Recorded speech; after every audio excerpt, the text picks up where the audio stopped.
Buenas tardes, doctora Mayra Maldonado, dándole cumplimiento a la exposición de Derecho Civil 2.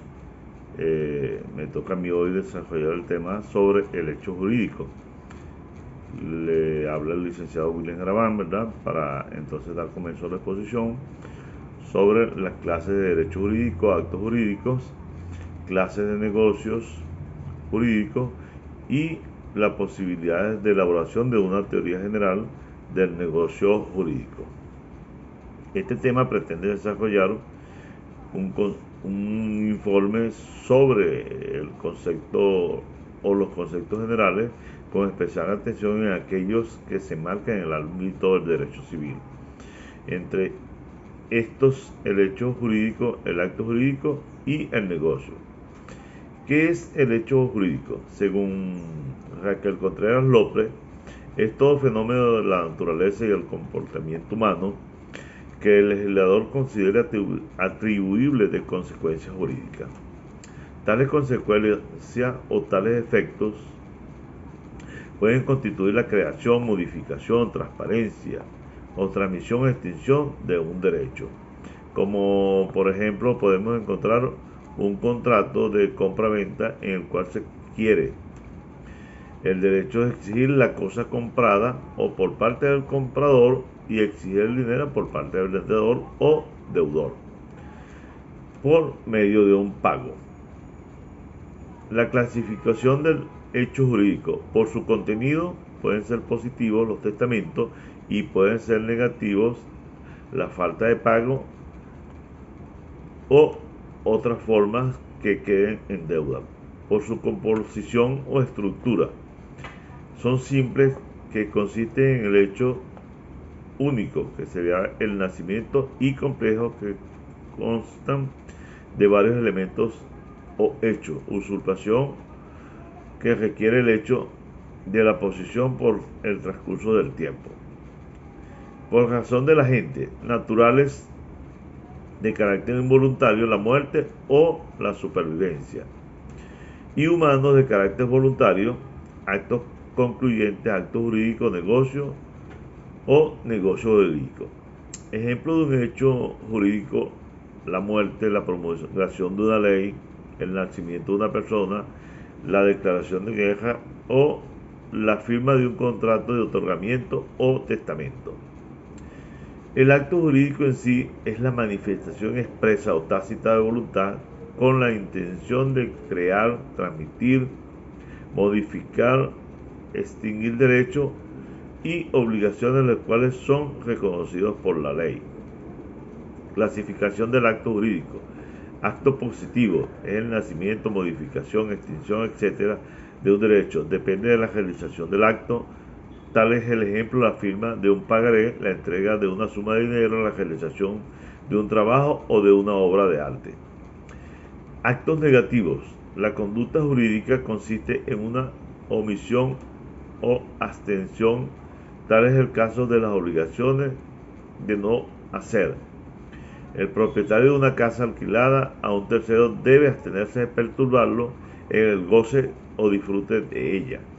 Este hecho negativo es la abstención. Consiste en el cumplimiento de su obligación. Los actos unilaterales requieren de voluntad de una sola parte, que puede ser una persona en el caso del testamento.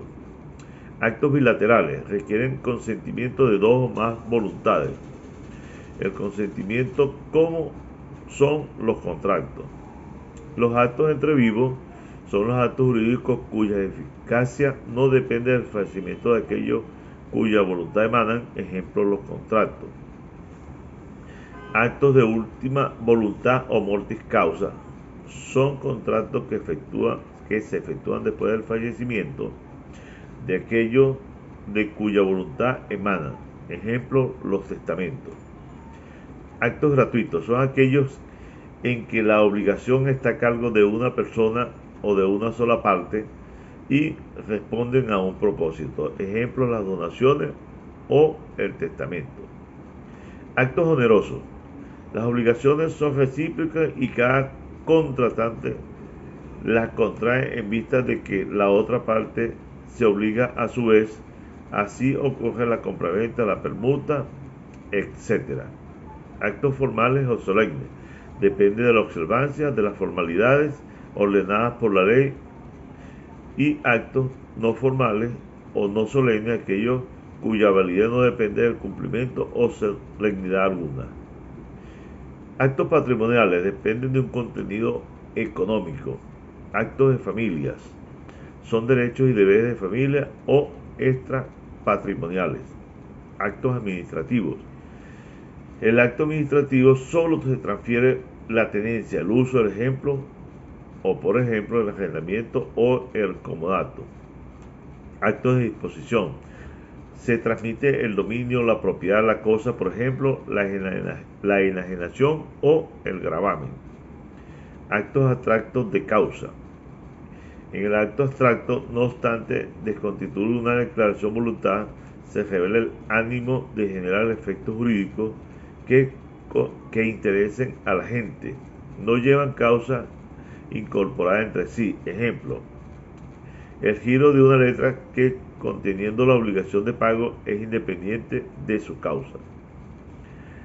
Acto no causado. Tiene causa evidente y notoria. Ejemplo, el arrendamiento. Ejemplos generales de actos jurídicos. Entre estos, vamos a entrar en la materia del negocio jurídico. Son actos jurídicos lícitos destinados a producir efectos jurídicos en los cuales la voluntad es no solo constitutiva, sino además reguladora de los efectos jurídicos integrados a una o varias declaraciones de voluntad privada, dirigida a la producción de determinados efectos jurídicos a la que el derecho objetivo reconoce como base del mismo, cumpliendo los requisitos y dentro de los límites que el propio ordenamiento jurídico establece. Clasificación de los negocios jurídicos. Unilaterales.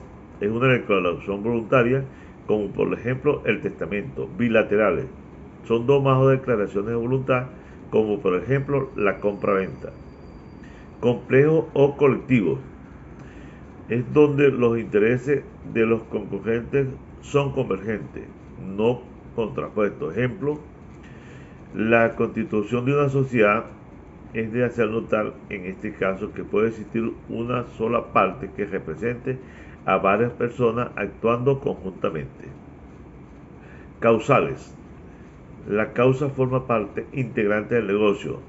No pueden producir efecto alguno si su causa es inexistente o ilícita. Son nulos por falta de elemento esencial. Formales o abstractos. Por parte de la característica principal es la en la que la voluntad de ser manifestada bajo una forma determinada para que produzca el efecto jurídico. Ejemplo, los títulos, créditos, letras de cambio, etc. Intervivos motis causa.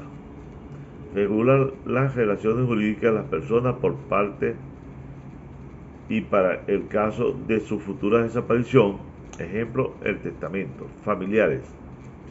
El matrimonio o la adopción. Patrimoniales. Son los que tienen una finalidad económica. De disposición y simple administración. Son los que observan únicamente la conservación, disfrute y mejoramiento del patrimonio sin comprometer la existencia del mismo o una parte considerable de este. De extraordinaria administración. Son los que disminuyen la componente y la importancia económica del patrimonio. Ejemplos: diversos modos de enajenación, venta, permuta o donación. Negocios de atribución patrimonial. Son llamados también actos de enriquecimiento, el cual una persona procura a otra un beneficio patrimonial, sea o no con disminución del patrimonio del primero. Los onerosos. Ambas partes interactúan entre ellas en la búsqueda de una contraprestación. Ejemplo, la compraventa, el vendedor le da un valor al bien que él oferta y el comprador busca el precio justo. Gratuitos. Son aquello donde solo una sola parte se beneficia, sin realizar ningún sacrificio que sea su contrapartida. Solemnes es cuando el ordenamiento jurídico exige que la manifestación de voluntad se haga según las normas determinadas y establecidas, sin cuyas observancias no se produce el efecto jurídico. Ejemplo, la compraventa de un vehículo automotor. No solemnes no son lo contrario a los antes mencionados. Directos son aquellos para alcanzar el efecto jurídico se sigue una vía recta. Indirectos son aquellos en los que el efecto jurídico se alcanza mediante una vía oblicua. Los negocios directos o indirectos a su vez se dividen en fiduciarios, que son aquellos en que el negocio jurídico persigue un fin económico fuera de la ley. Fraudulentos son aquellos que persiguen un fin económico contra la ley.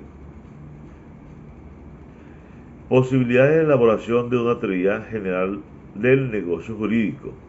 Teorías sobre la causa. Teorías objetivas. Prescindiendo de lo que es objetivo, estas teorías consideran la causa como razón económica jurídica del negocio. Causa es el fin o función económica jurídica que objetivamente realiza el negocio, en vista del cual y para protegerlo concede el derecho de reconocimiento a voluntad privada. Clases de teorías objetivas. Dentro de esta concepción objetiva de la causa se encuentra principalmente la teoría clásica de la causa contractual, que limita aplicación a la causa únicamente a los contratos. La teoría objetivista de la causa de los negocios jurídicos, que extiende la teoría anterior a los negocios jurídicos, y la teoría objetivista de la causa como elemento propio únicamente a los negocios de atribución patrimonial o enriquecimiento. La teoría subjetivista cree esta teoría que el concepto objetivista de la causa resulta insuficiente. En este sentido, la causa es la función del fin o permanente del negocio jurídico, con la finalidad contraria perseguida por las partes incorporadas como determinante. Teoría crítica. Hoy se observa una reacción a favor de la teoría de las causas hacia una teoría más amplia que combine las dos concepciones objetiva y subjetiva, que son compatibles si no conciliables. Hasta aquí la exposición del día de hoy y gracias por su atención.